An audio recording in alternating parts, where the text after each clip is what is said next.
Kalau tanya work life balance gue, tidak ada. Apapun yang gue lakukan saat gue lagi ngapain pun, itu yang gue selalu pikir.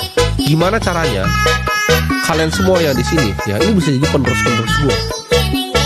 Gimana caranya mulut gue ini bisa didengerin sama kalian, kalian sebarkan ke teman-teman kalian lagi, lebih banyak yang tahu ini, lebih banyak jadi anak-anak muda yang berhasil, lebih sedikit orang yang nonton konten-konten sampah, lebih sedikit orang Indonesia yang otaknya tercemar sama berita nggak penting, lebih banyak kalian yang nggak fokus gitu dengan sosial media yang nggak penting, kalian stop sama sekali pakai sosial media, kalian kerja, kalian fokus. Gue di sini adalah orang yang pengguna sosial media, tidak. Gue bukanlah pengguna sosial media, gue sangat jarang pakai sosial media.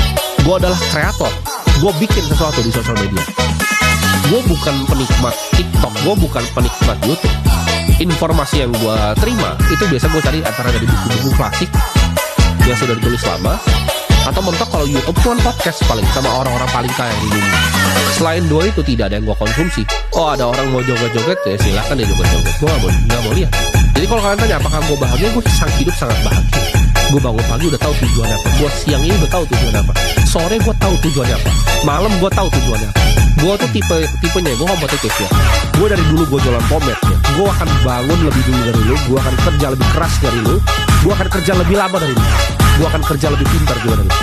Mungkin kompetitornya lebih besar gitu kan, mungkin nggak besok, nggak minggu depan, nggak bulan depan, tapi suatu saat gue pasti bisa kalahin. Tapi gue juga nggak pernah ngejar hidup itu untuk gue pengen jadi bahagia di hidup, nggak pernah gue kejar ya. Karena kalau lu kejar bahagia kan di atas, berarti ada yang namanya kesedihan di hidup ya. Gue ngincernya tengah-tengah aja gitu. Gak perlu bahagia, gak perlu sedih. Kalau lu ngincer bahagia pasti ada momen lu sedih gitu. Lu cari momen dimana lu titik tengahnya, dimana gue sebutnya damai. Gue damai tiap hari.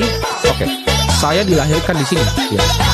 Gue pengen bebasin generasi muda secara finansial, karena gue dibebasin gue kadang-kadang ya.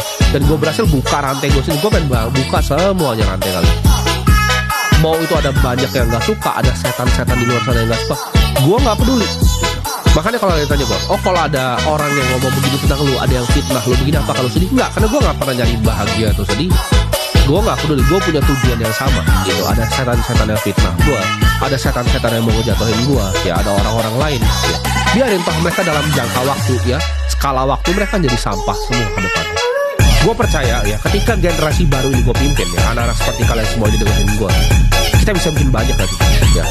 Kan gue mulai tuh dari sekolah ya, dari paling bawah ya. Kita mulai dari TK, SD, SMP. Gue pengen kalian udah gak harus mikir gitu, untuk makan besok tuh bagaimana. Gak harus mikir bahagiain orang tua tuh besok gimana. Supaya otak kalian ini ya, keluar dari yang cuma jangka pendek, kalian bisa mikirin masa depan. Kalian bisa mikirin, oke, kita mau bangun ini jadi apa gitu, negara ini mau dibangun jadi apa, biar kalian semua bisa cari pekerjaan yang layak gitu.